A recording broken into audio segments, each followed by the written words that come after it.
J'aime pas les isekai. Voilà, fin de vidéo. Waouh, qu'est-ce qu'on rigole. Par contre, c'est absolument vrai, j'aime pas les isekai. Alors, petite piqûre de rappel, un isekai, qu'est-ce que c'est? C'est une œuvre de fiction, ici un animé qui se passe dans un autre monde ou dans un nouveau monde. Et ce nouveau monde, le héros, il y accède très souvent par réincarnation après sa mort dans la vie réelle. Mais tu vas me demander, si t'aimes pas ça, pourquoi tu nous enquiquines à faire une vidéo sur le sujet? Cool, relax, on y vient. Cool hein, Si j'aime pas les isekai, c'est que je trouve qu'il n'y a pas vraiment d'intérêt à faire évoluer les personnages dans un autre monde parce qu'il y a rarement un impact sur leur vie réelle ou alors sur leur personnalité, sur leur développement. Il y avait juste à commencer le premier épisode 2 minutes après, juste après que le héros se réincarne. C'est pas la peine de nous montrer ce personnage si c'est pour ne pas le faire évoluer par rapport à sa version dans la vie réelle. Attention, je dis pas que c'est toujours le cas, mais ça l'est pour les isekai que j'ai pu voir en tout cas. Cela dit, il y en a quand même 2-3 que j'ai beaucoup aimé. Par exemple, Tensei Slime Shitara Dataken ou Konosuba, justement parce qu'ils diffèrent des autres isekai. Et pour Mushoku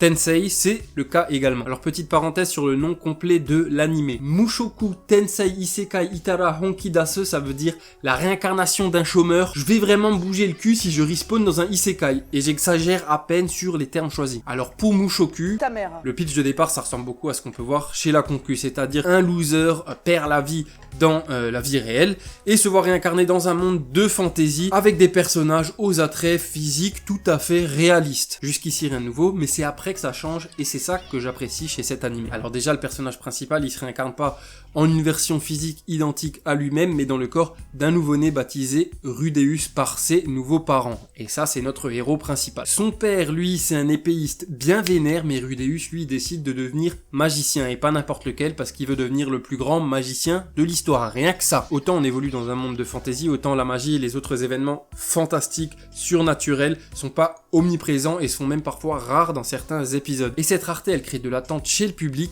et transforme ces apparitions magiques en petites récompenses très jouissives pour le public, comparé à d'autres animés où on a des boules de feu toutes les minutes. Attention, je dis pas qu'avoir de la magie omniprésente c'est quelque chose de mauvais dans une œuvre de fiction, mais là dans l'univers mis en place dans Mushoku, ça apporte une vraie touche originale à l'œuvre, une vraie plus-value. Une autre chose qui me plaît beaucoup et qui se fait rare dans les œuvres créées par nos amis japonais, et pas que dans les isekai, c'est la temporalité. Je t'explique. Quand dans One Piece, par exemple, une journée peut être recouverte par une centaine d'épisodes et encore, je suis gentil, et ben là c'est l'inverse dans Mushoku Tensei, ça va être parfois plusieurs années qui sont recouvertes par un seul épisode. Et une fois de plus, je critique pas cet aspect chez One Piece ou les autres animés, je dis juste que là ça apporte une vraie originalité à l'œuvre. Et malgré ça, on a quand même le temps de s'attacher aux personnages. Et ça, c'est cool. On a aussi un gros aspect RPG avec tout le dynamisme didactique de la trame. Va falloir que j'arrête de faire genre j'utilise des termes techniques archi perchés parce que le reste du temps, j'écoute les albums de Jul en boucle.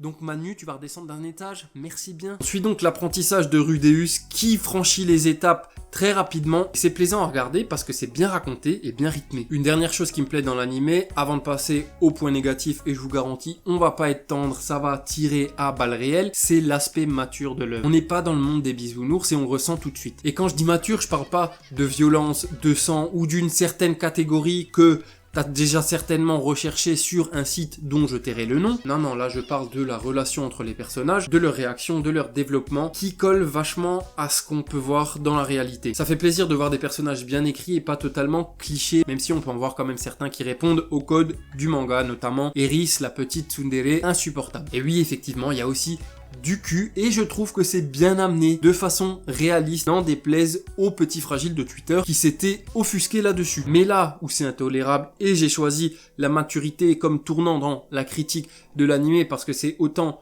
positif que négatif, c'est que c'est un putain d'animé de pédobère. Rudeus, c'est un maxi gouja et je reste poli qui passe son temps à sniffer les culottes de gamine avec un air béat. Et tout ça, ça passe sur le compte de l'humour alors qu'on est face à un trentenaire réincarné dans le corps d'un gosse qui en profite pour faire des choses qui feraient rougir John Podesta. Mais le vrai problème ici, c'est qu'il n'y a aucune punition pour ce genre de comportement. Là, je fais référence à une vidéo du chef Otaku qui prenait la défense de DBZ qui avait été accusé injustement de sexisme. Alors dans DBZ, quand Tortue Géniale y regarde sous la jupe de Bulma, il mange une torgnole. Il se fait punir pour que justement le public comprenne que faire des trucs comme ça, c'est mal. Dans City Hunter, c'est pareil. Un gros coup de massue quand on se comporte mal. Et ça devrait être tout à fait normal de raconter des choses comme ça, de condamner ces comportements déviants. Mais dans Mushoku, c'est censé être très drôle alors que c'est quelque chose de très grave. L'auteur, il a mis en place un univers de fiction sans aucune sanction ni morale ni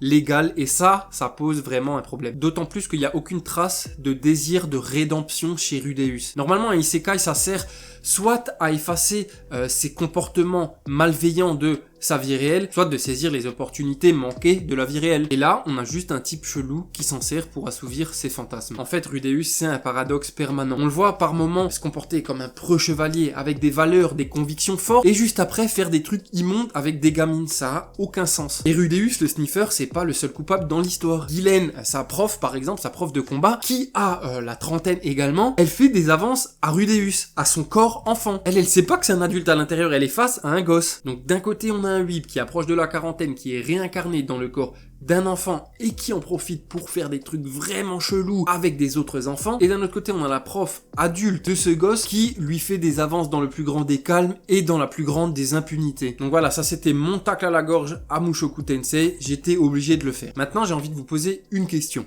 Une question qui a été posée il y a quelques semaines par le chef otaku, encore lui, dans sa vidéo sur l'anime Redo of Healer. Une œuvre doit-elle être morale pour être de qualité? J'ai pas la réponse personnellement et je pense qu'elle sera difficile à trouver, mais en tout cas, elle propose un débat très intéressant. Personnellement, j'ai vu des œuvres hautement immorales, Old Boy par exemple, qui sont des vrais chefs-d'œuvre. Mais là où je pense qu'on peut trouver un début de réponse, c'est dans les enjeux de ces œuvres et dans les messages qu'elles essayent de véhiculer. En ce qui concerne Mushoku Tensei, j'ai regardé jusqu'à l'épisode 7 ou 8, un truc comme ça, avant que ma nausée elle devienne vraiment insoutenable. Au-delà de ce que j'ai critiqué juste avant, c'est une œuvre très bonne, hein, et je déteste pas Mushoku Tensei, c'est juste que je suis très déçu. Et pourtant, ça partait bien. C'est bizarre, j'ai l'impression de parler de mon ex là. Donc si tu veux débattre de ça, l'espace commentaire est ouvert, il est tout à toi, exprime-toi dans la politesse et le respect, et j'attends de voir ton avis avec impatience. Mais honnêtement, je pense qu'il y a déjà assez de scandales qui touchent l'industrie manga animé pour qu'on ait à se farcir une œuvre pareille. Merci d'avoir pris le temps de regarder la vidéo, n'hésite pas à t'abonner, à me suivre sur Instagram pour des photos